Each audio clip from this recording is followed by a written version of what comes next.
Hello guys, so ang i-open natin ngayon ay yung mga bagong UTA products na nirelease ni Bandai. And ito yung una, yung UTA Premium Card Collection at itong UTA na deck box. Pero hindi lang siya deck box kasi sabi nila may sleeves din daw yan according dun sa may website.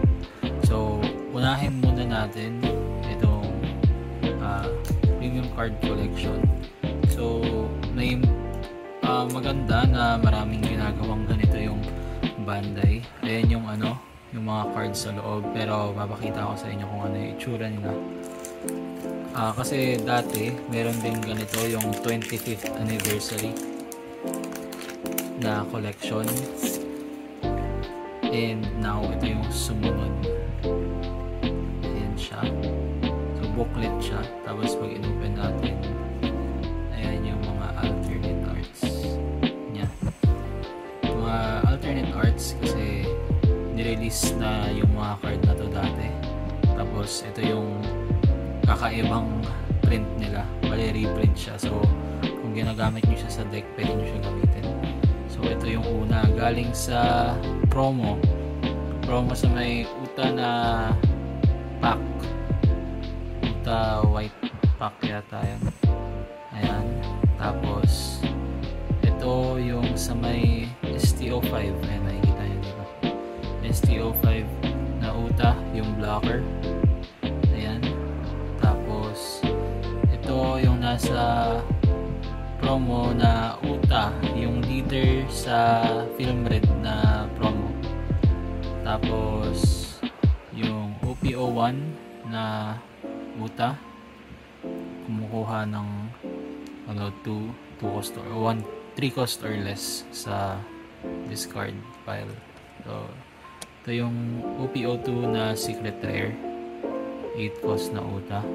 And lastly, ito yung STO8, yung sa Luffy na starter deck na black. And talagang iba yung print nila. Yan, sila kumikinang talaga lahat. Tapos magkano to? Nasa nakuha ko siya sa Toys R Us ng 1,099. So 1,100 siya. Pero ang daming holographic na cards na kumikislap. So maganda siya para sa collection nyo. Mas okay na i-keep nyo na lang siya dito sa booklet, pero kung gusto nyo ilagay sa binder, okay lang din naman. So ayan siya. Tapos punta naman tayo dun sa susunod.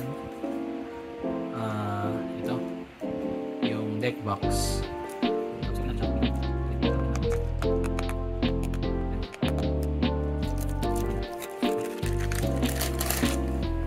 Ayan siya.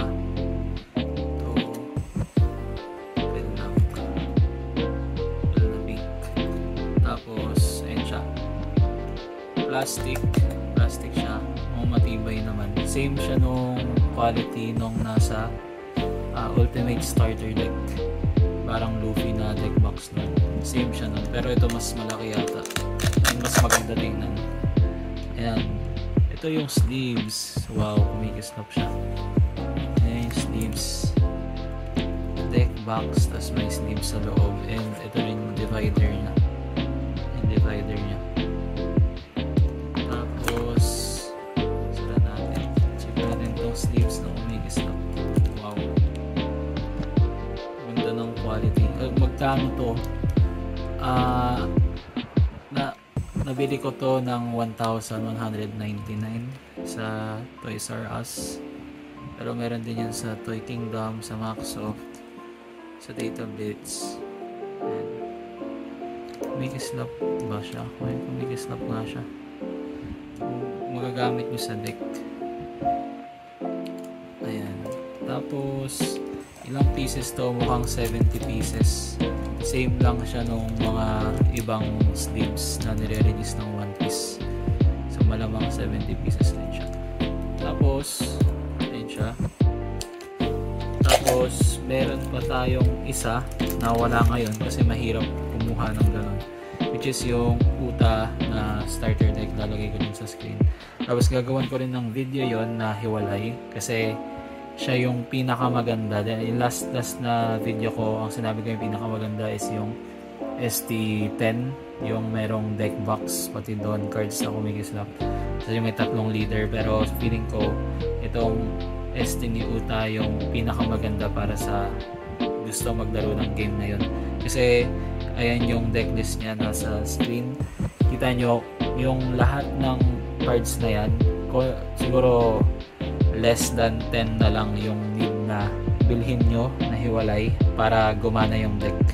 So bibili lang kayo ng 2 deck ng Uta, starter deck ni Uta, tapos konti na lang meron na kayong competitive deck na malakas talaga, tier 1 or tier 0 siya ngayon.